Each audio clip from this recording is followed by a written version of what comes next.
Exterior. It's mid-morning. The blue sky is bright and the sun is shining for 10 a.m. The sun is shining so bright that it could burst. A girl is seen in her tight jogging pants. She's running. Voiceover. So, a few weeks ago, the world went to shit. All because of that bat soup that was eaten in China. Guess it wasn't fully cooked. So, everyone just got sick. Insert shots. They sneezed on each other. Then one threw up on another shit at themselves, and others ran into the street pools and were left surrounded by this infection from a not cooked soup, okay? Hold on, my dog is like trying to sit on me. Alright, he wants to read stories too. Continued.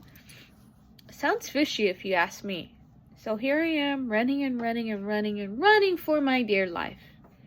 Zombies come from the left. He has a cut-up neck and blood dripping from his mouth. He's wearing bright yellow shirt and tan pants and looks under 40 years old. As she keeps running, another eater comes from the right, wearing a bright purple shirt with beat-up jeans. It's in half-eaten arm. Voiceover. This is where I speed up the pace. We hear the song, "We Can Dance All Night If You Want to." The music fades. Audrey keeps running as fast as she can. A mansion, a gold-plated door with Victorian-era carvings on the door.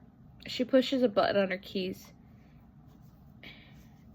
and trampoline comes out of the ground. She jumps to the other side of the brick wall as a half-mutant eater says, "Hi." Whoa! Audrey grunts as she lands on her feet from her side. She is safe. The mailman puts mail in her box, and she stays put. An explosion goes off in the front of her house. Pieces of the mutants fly up in the air and land.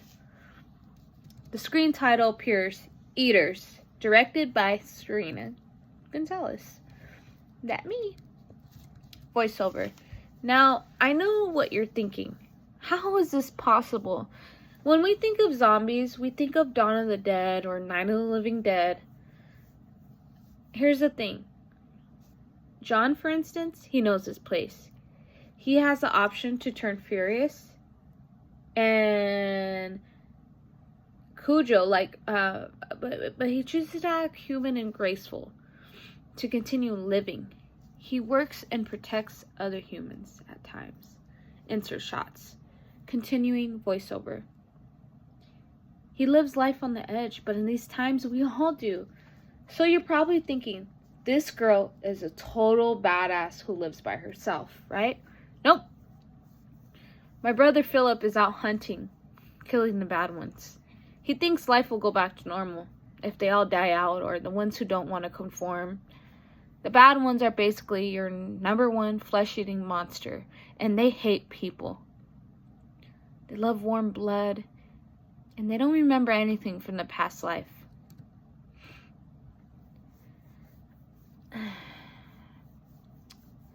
In a dark, murky forest, graves are buried along the hillside. Fog appears, cracks and vines are along the newer stones. Hands buried between the dirt or whatever appear come out and start reaching out slowly but surely. These hands, the pale hands, start pushing down as bodies begin to rise from beneath the dirt. The eaters have awoken, are walking out of the cemetery. Fade to black. Interior, day, scene, airport. A young woman is at the New York airport. She's going through security. The world around her is busy and functioning. And she puts all her things out of her pocket into this box. You know, the laptop, the keys, the wallet, the bag, and the cell phone. She walks through the checker. Green light appears. She grabs her stuff and puts everything back in her pockets. The security nods, and she takes a look at her boarding pass. NX boarding. Belong to LAX. Nonstop. She's walking toward her gate. She passes the shops, the clothing, the wines, the souvenirs, all that jazz. She only has about 20 minutes to get in. As she looks at her clock. A sound. Boom! Boom! She hears a lady scream from afar, and she starts running to her gate. People behind her are running from something. People are running faster and faster. She hears sounds of cries and screams. And next gate scene. She gives the attendant her ticket. They look at each other shocked because they know something crazy just happened. A few policemen run the way towards the screams. She gets her phone out and calls her mom. It rings, rings, rings, rings. Selena, please hurry. I don't know what's going on. I have to get home. Mom, I don't know what's going on, but I heard a huge explosion. People are screaming. I think it's zombies. And I'm trying to get on my plane. Selena runs to the plane with the baggage. The flight attendant closes the gate and goes with her. Attendant, run! Run! Tell them to leave now! They both get on the plane, and every guest is looking at them as they're the last ones to get on that plane. They're all in shock looking at the gates, windows there, blood, and people look like they're going crazy from the inside of the airport. As this is seen while she's in the plane. She sits down and puts her stuff away. She then calls her grandma and family who are in Long Island. Rings. Someone picks up the phone. Grandma, ¿Qué pasa, mija? Selena, Grandma, hurry back to the house. Pack your stuff and have Thea and all of you guys drive to California now. Please, I'm on my plane. The phone's gonna cut off.